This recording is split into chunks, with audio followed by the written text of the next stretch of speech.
지난주에 제가 국내 선교를 좀 다녀오는 바람에 제가 기도하고 시작하겠습니다. 참으로 고마우신 아버지 하나님 은혜를 감사드립니다. 이번 주도 하나님께서 우리를 이 귀한 날 불러주시고 함께하여 주셔서 하나님의 말씀을 듣게 허락하시며 하나님 앞에 기도하며 찬양할 수 있도록 인도하여 주심을 감사드립니다. 아버지 하나님 도와주시옵소서. 우리의 모든 삶이 하나님께 영광이 되는 귀하고 복된 삶이 될 수 있도록 역사하시고 함께하여 주시옵소서. 예수님의 이름으로 기도드리옵나이다. 아멘. 오늘은 민수기 3장 1절에서 51절, 제가 제목을 제사장과 레위인 이렇게 잡았습니다. 딱히 뭐라고 이렇게 잡기가 참 곤란해서, 민수기 3장은 제사장 가문을 이제 또 소개하고 있고, 레위인들의 계수, 레위인들의 숫자를 세리죠. 그리고 이제 레위인들의 임무에 대해서 이제 설명하고 있는 그런 장입니다. 임무에 대해서는 사실 이제 3장, 4장에 걸쳐서 이제 보다 자세히는 이제 4장에 등장을 하죠. 계략적인 임무에 대해서는 이제 3장에 설명하고 있습니다. 그래서 이제 이 3장, 민수기 3장을 어떤 관점으로 볼까 이렇게 했을 때, 우리가 이제 3장에서 주목해야 될 부분은 레위인들에 관한 사항이라는 사실을 좀 기억해 두셨으면 좋겠습니다. 왜냐하면 이제 그 제사장 가문이 제일 앞에 등장하기도 합니다만, 사실은 제사장에 관련돼서는 전체적인 직무에 관해서도 그렇고 레위기에서 우리가 배운 것 정도 이상의 다른 내용이 나오지 않습니다.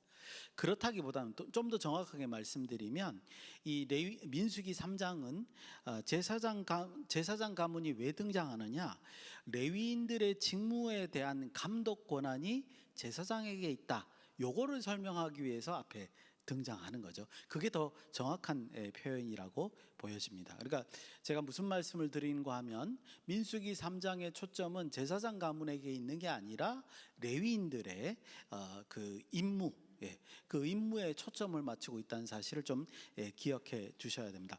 특별히 이제 두 가지가 등장하고, 그걸 이제 오늘 자세하게 말씀을 드릴 텐데, 첫 번째는 레위인들을 계수하는 겁니다. 레위인들의 인원수를 세리는 건데, 아주 독특하게도 두 번 세립니다. 물론 3장에서 한 번 세리고요, 4장에 가서 또 한 번 계수를 합니다. 그리고 그 계수하는 기준이 다릅니다.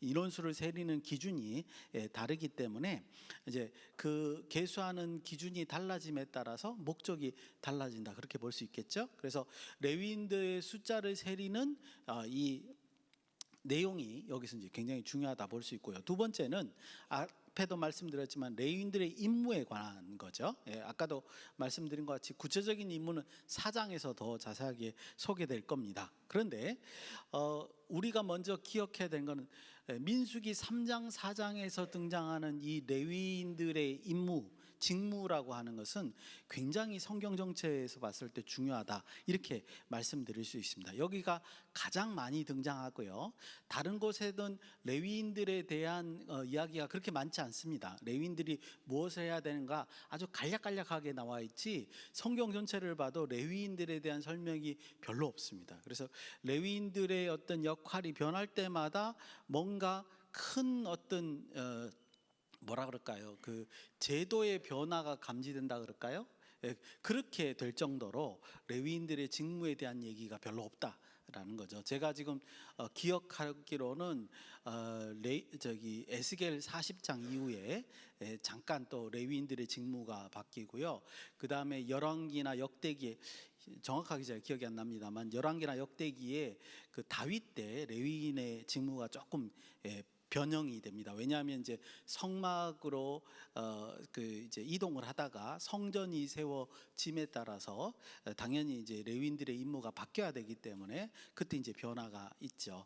그래서 그런 거 외에는 이제 성경에서 레위인의 직무들이 잘 등장하지 않는데, 여기가 처음 시발점이기도 하지만 굉장히 중요한 기본 직무가 무엇인가의 성격을 나타내는데 아주 중요한 본문이다, 이렇게 볼 수 있습니다. 그러니까 제가 말씀드리는 것은 이 민수기 3, 4장은 레위인들에게 초점을 맞춰서 그들의 기본 직무가 무엇인가 이것을 살펴보는 게 굉장히 중요하다, 이렇게 말씀드릴 수 있고, 지난번 2장의 말씀, 1장 2장에 말씀드린 것 같이 민수기 이 3장의 내용도 역시 이 시내산에서 약속의 땅으로 진군하는, 그것에 초점을 맞춰서 레위인들의 직무를 잘 살펴보는 게 중요하다고 보여집니다.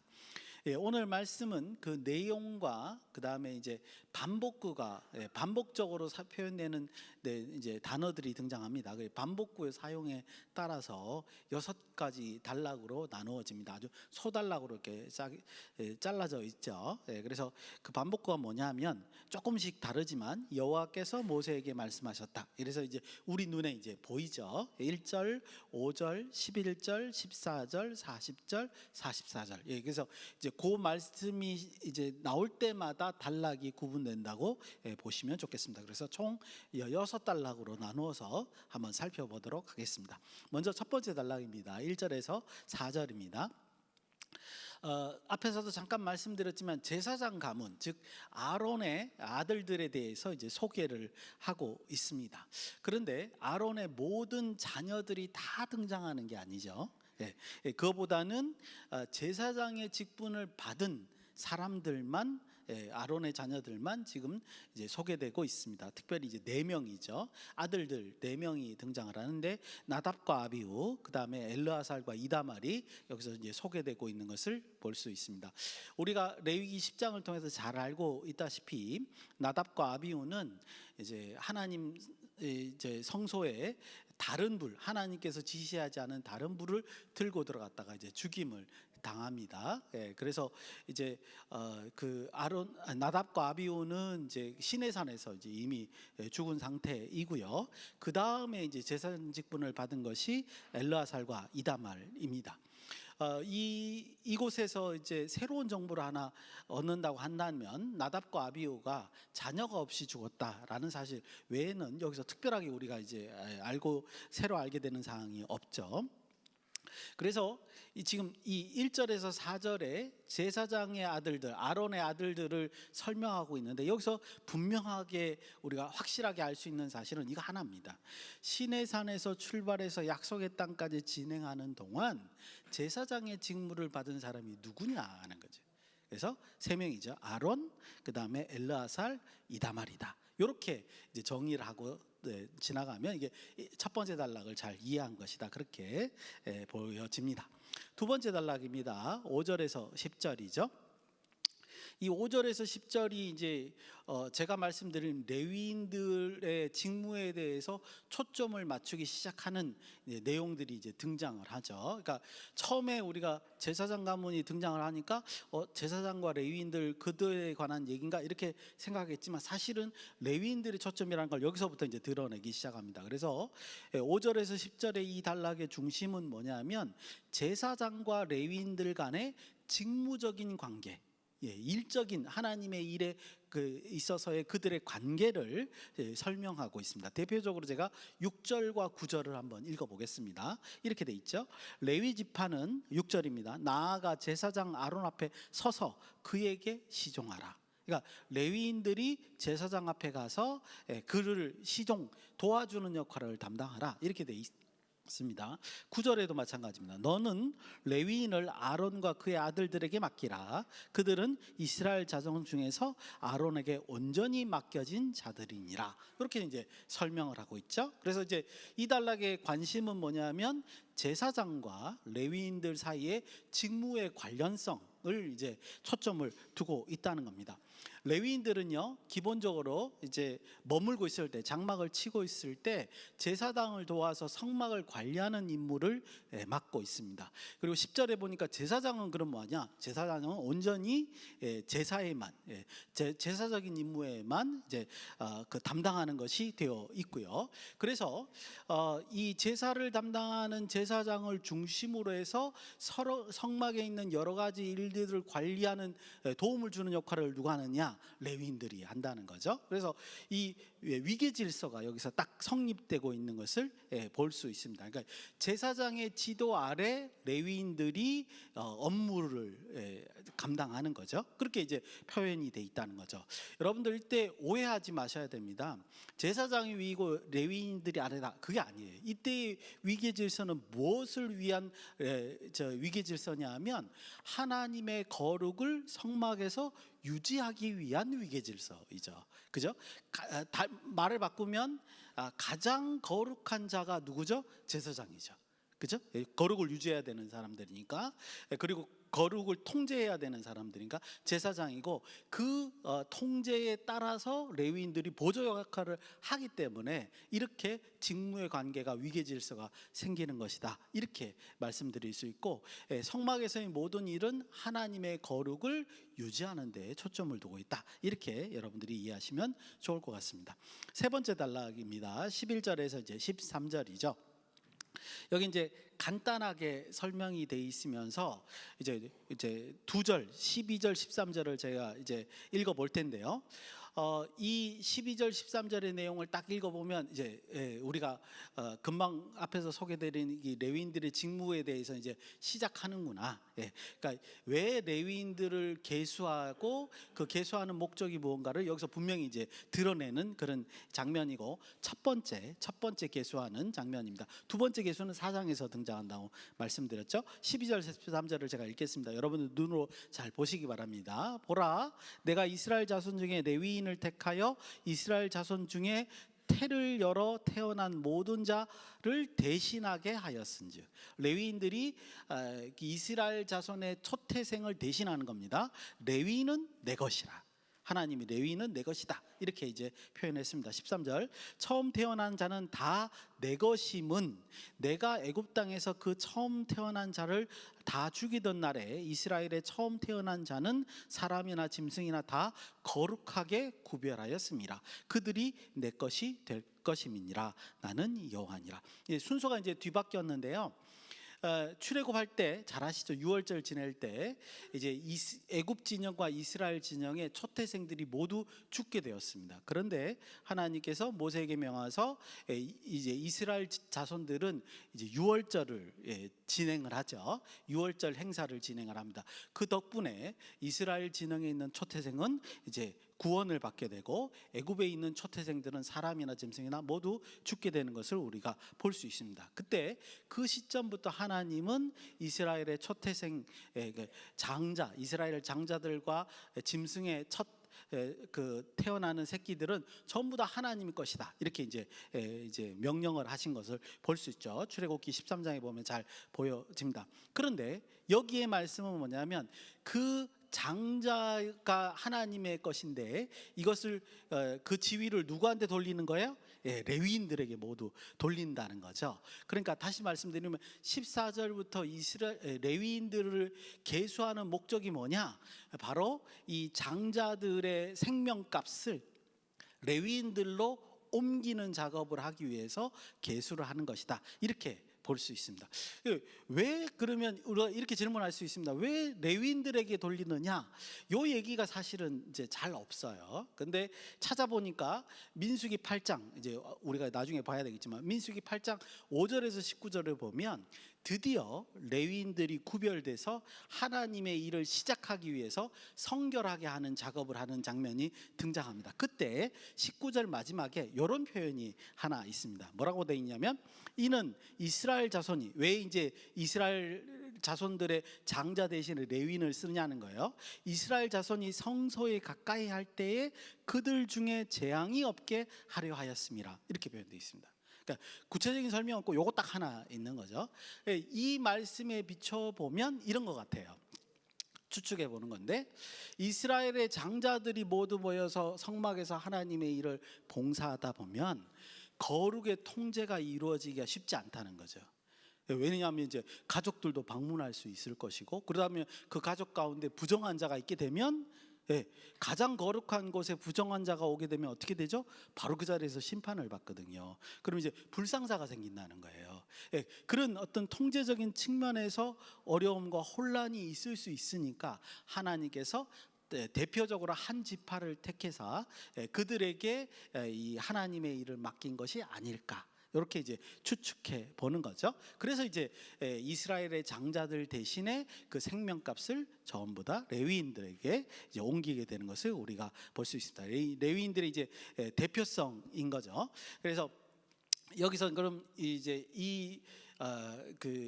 이제 이스라엘 장자로부터 레위인들에게 어떻게 생명값을 옮기가, 그 얘기가 이제 14절부터 시작된다, 이렇게 여러분들이 생각하시면 좋겠습니다. 네 번째 단락입니다.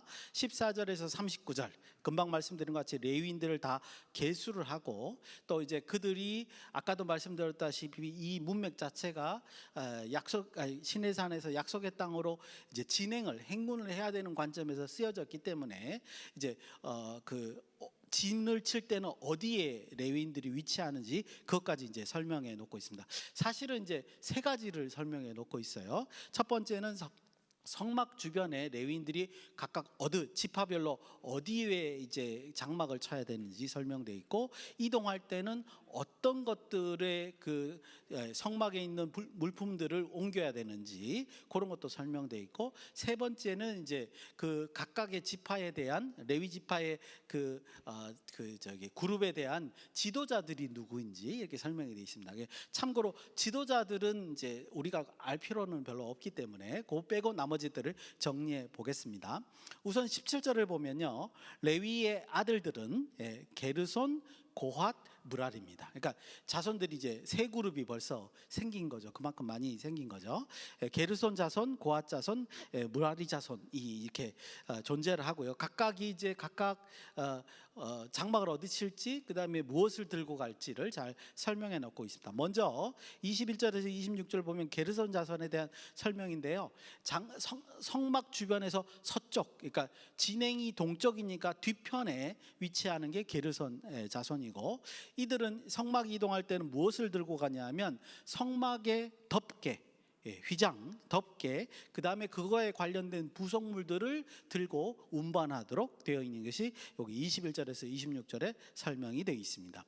27절에서 32절은 고핫 자손에 대한 설명입니다. 성막의 남쪽에 진을 치게 되어 있고, 이들이 이동할 때 담당하는 것은 성소 안에 있는 물건들입니다. 그러니까 증거궤, 언약궤, 그 다음에 뭐 우리가 아는 등잔불, 향단 이런 것들 전부 다 옮기는 역할을 담당하는 게 누구라고요? 고핫 자손입니다. 그래서 여러분들 특별하게 32절에 보면 제사장 엘르아살의 지위를 받도록 명령을 하고 있죠. 이 내용이 무엇인가 하니 이런 겁니다. 이제 성막이 있을 때 안에 있는 성막의 물건들을 들고 움직여야 되잖아요. 그런데 아시다시피 성막의 지성소는 함부로 들어가면 안 돼요. 그죠? 대제사장이 1년에 한 번 들어가는 곳인데, 만약에 그런 걸 잘 모르고 들어갔다가 불상사가 일어날까 봐 제사장 엘르아살의 지도에 따라서 언약궤를 바라보지 않는다는 것 같이, 그런 것 같은 어떤 주의사항에 따라서 이 레위인들이 성막 안에 있는 물건들을 들고 이제 이동할 수 있도록 그렇게 하는 설명이 32절에 이제 내용이 설명되어 있습니다. 여기만 있죠, 그렇죠? 여기에 내용들 다른 자손들에 대한 얘기는 없는데, 고핫 자손에 대해서는 그런 엘르아살 지위를 받도록 하는 것을 묘사해 놓은 걸 볼 수 있습니다. 33절에서 37절은 무라리 자손에 관한 내용입니다. 성막의 북쪽에 진을 치도록 하고 있고, 성막의 기둥들, 이제 아까 전에 게르손 자손들은 이제 그 장막을 이제 가지고 간다면, 이 사람들은 기둥들과 그 부속물들을 운반하는 역할을 맡도록 되어 있습니다. 그다음에 이제 38절에 39절은 지금 이 단락을 마무리하는 요 단락, 여기까지 네 번째 단락을 마무리하는 내용으로 보이는데요. 모세와 그 다음에 그 아론의 자손들, 제사장 가문들은 동쪽 진행하는 쪽에 진을 치도록 명령하는 장면이 있고, 그 다음에 이제 제가 인원수를 지금 한 번도 말씀 안 드렸는데 전체 계수하는 인원이 여기에 등장하고 있습니다. 22,000명이라고 돼 있죠. 근데 22,000명인데 이때 계수하는 기준이 뭐냐면요, 태어난 지 1개월이 된 아이부터 남자들이죠. 1개월이 된 아이부터 성인까지 인원수를 모두 레위인들을 세려보니까 22,000명이다. 이렇게 얘기하고 있습니다. 그래서 아까도 말씀드렸지 이 기준은 무엇 때문이냐? 목적에 따라서 달라진다 그랬죠. 근데 이 목적은 앞에 이해하면 그 이스라엘 장자의 생명값을 레위인에게로 옮기기 위한 그런 이제 계수를 한 것으로 보입니다. 40절에서 43절 다섯 번째 단락입니다. 아까 금방 말씀드린 대로 이 계수의 목적을 구체적으로 드러낸 단락이죠. 레위인들을 숫자를 세릴 때 1개월 이상 된 이제 남자들을 세렸다면 마찬가지로 이스라엘 자손들도 1개월 이상 된 장자들의 숫자를 세립니다. 그래서 그 총계가 얼마였냐면 22,273명, 즉 레위인보다 273명이 더 많은 거죠. 분명히 이 다섯 번째 단락에서 이스라엘 자손들의 숫자를 세리는 이유는 레위인들의 그 자손의 숫자와 비교하기 위해서 그렇게 하는 것을 우리가 이해할 수 있습니다. 여섯 번째 단락에 가서 이제 드디어 비교하고 그 값을 치르게 됩니다. 44절에서 51절인데 이스라엘의 장자가 레위인들보다 273명 많으니까 한 사람당 5세겔씩. 여러분들 이제 이 5세겔은 생명값이거든요. 생명값을 지불하는데 우리 이제 앞에서 한번 본 적이 있죠. 제 기억으로 출애굽기 30장으로 기억하는데 속전세라는 거 기억나시죠, 그죠? 이스라엘 백성들을 세릴 때마다 그때 모든 20세 이상의 남자들은 뭐 해야 됩니까? 생명값을 이제 드려야 됩니다. 그때 반세겔이었어요. 근데 여기는 뭐예요? 5세겔입니다. 즉 10배의 값이죠. 10배의 값을 생명값으로 이제 장자의 값을 10배의 값으로 제사장에게 드리도록 되어 있습니다. 그래서 총 1,365세겔을 이제 지불하는 것으로 됩니다. 그래서 이스라엘 장자의 모든 생명값을 레위인들에게 다 넘긴 겁니다.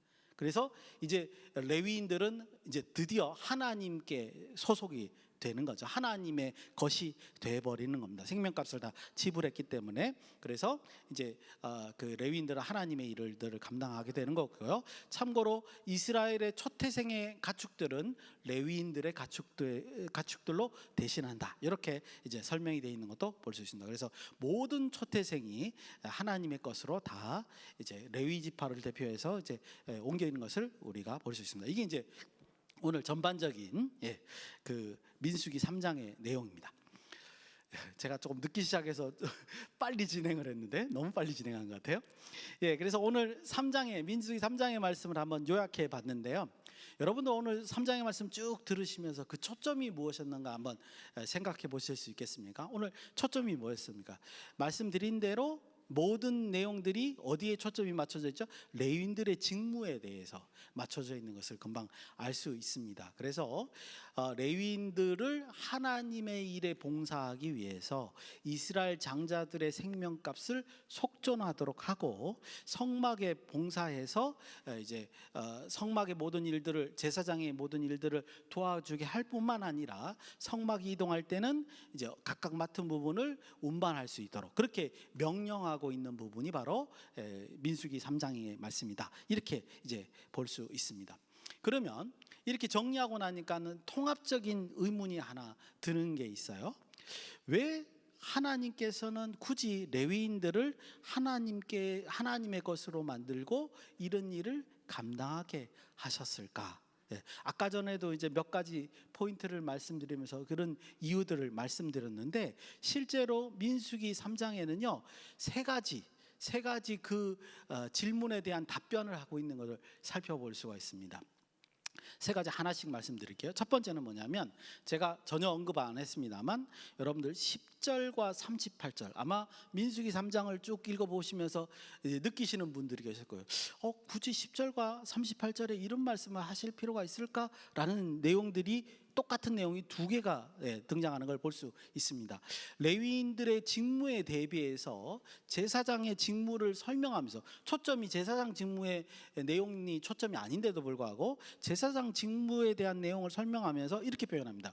만약에 외인들이 가까이 하면 그들을 죽일지니라. 이렇게 아주 강력한 경고를 하는 거예요. 제사장이 제사를 집무하는데 혹은 제사장이 거처하는 그 거처에 외인들이 등장을 하면 그들을 반드시 죽여라 라는 경고가 두 번에 걸쳐서 등장하는 겁니다. 이 부분을 우리가 어떻게 할 것이냐? 우리는 이제 앞에서 그 레위기를 통해서 이제 그 제사장의 직무들을 잘 배웠으니까 이제 느끼는 바가 있죠. 아, 이것은 제사장이 가지고 있는 거룩이 다른 제사 위에 이외의 다른 통로로 그 번져나가지 않도록, 제사가 거룩이 이제 다른 쪽으로 전염되지 않도록 그런 방지 역할을 하는구나라는 걸 알 수 있죠. 즉 제가 지금 무슨 말씀을 드리냐면 이 레위인들을 하나님의 일에 봉사하도록 하는 것 자체, 목적 자체가 거룩을 유지하기 위해서라는 거죠. 두 번째, 앞에도 보셨습니다만 이스라엘 장자들을 대신하여 레위지파가 속전을 받고 그 일을 감당하게 합니다. 이건 설명을 드렸죠. 한 지파가 대표적으로 감당을 하는 것이 불상사가 안 일어나고 거룩을 통제하는 데 아주 적합할 것 같다, 이렇게 보인다는 거죠. 세 번째도 있습니다. 레위인들의 직무를 누가 감독했죠? 제사장이 감독했죠. 즉 그 말은 제사장이 가장 거룩한 자이고 이 성막 안에서의 모든 일들을 관리하는 자이기 때문에 그들의 통제 안에 레위인들을 두는 것은 전체적으로 성막 안의 거룩을 유지하기 위함이다, 이렇게 볼 수 있습니다. 그래서 이런 세 가지 근거에 의해서 레위인들이 이제 이스라엘 장자 대신에 하나님의 일을 감당하는 것이 아니냐, 그렇게 우리가 판단해 볼 수 있습니다. 이제 그렇다면 마지막 짧게요. 오늘 우리가 이 말씀을 묵상할 때 어떻게 묵상하는 것이 합당하느냐 하는 거죠. 오늘 본문을 통해서 우리가 느낄 수 있는 것은요, 하나님께서 성막 안의 거룩을 유지하기 위해서 얼마나 많은 신경을 쓰고 계신가를 알 수 있죠. 즉 현대를 살아가는 성도들도 이 하나님께서 염려하고 계시는 우리 삶의 거룩을 우리도 똑같이 신경을 써야 된다, 이런 말씀을 꼭 드리고 싶습니다. 우리의 삶의 형태에서 거룩을 유지하는 것이 무엇일까? 사실은 많은 형태로 이제 설명드릴 수 있습니다만 저는 오늘 간단하게 또 똑같이 오늘도 목사님께서도 저하고 공유하지 않는데 목사님께서도 또 이 설교를 마지막에 묵상으로 잡으셨더라고요. 성도들이 공정과 정의로 살아야 됩니다. 우리가 하나님의 복음을 전파한다고 하면서 우리의 삶 속에 공정과 정의가 드러나지 않으면 어떤 일이 벌어지냐면 복음을 받아들이는 사람 입장에서는 그 복음이 공정하지 않은 거예요. 정의롭지 않은 거예요. 그렇죠. 전하는 자가 공정하지 않고 정의롭지 않는데 그 전달하는 복음이 공정하다, 정당하다, 이렇게 생각할 수는 없지 않겠습니까? 그러니까 이 성도의 삶에서 거룩을 유지하는 것은 곧 하나님의 거룩을 드러내는 데 가장 필수적인 요소다, 이렇게 말씀드릴 수 있습니다. 우리의 삶의 형태가 하나님의 거룩에 드러내는 데 초점을 맞춰서 살아야 된다는 것을 오늘 본문을 통해서 묵상하지 않을까, 그렇게 묵상해 봅니다. 한 주간 하나님께서 이스라엘의 거룩을 위해 명령하신 질서들을 다시 묵상하시면서 우리의 삶이 하나님의 거룩을 드러내는 삶이 될 수 있도록 노력하시는 저와 여러분이 되시기를 예수님의 이름으로 축원드립니다. 기도하겠습니다. 고마우신 아버지 하나님, 은혜를 감사드립니다. 오직 하나님의 거룩을 드러내어서 하나님께서 이 땅에 역사하시고 주관하시고 이 땅을 하나님의 나라로 만드시길 원한다는 사실을 세상이 알 수 있도록 전하는 우리 모두가 될 수 있도록 인도하시고 함께하여 주시옵소서. 예수님의 이름으로 기도드리옵나이다. 아멘.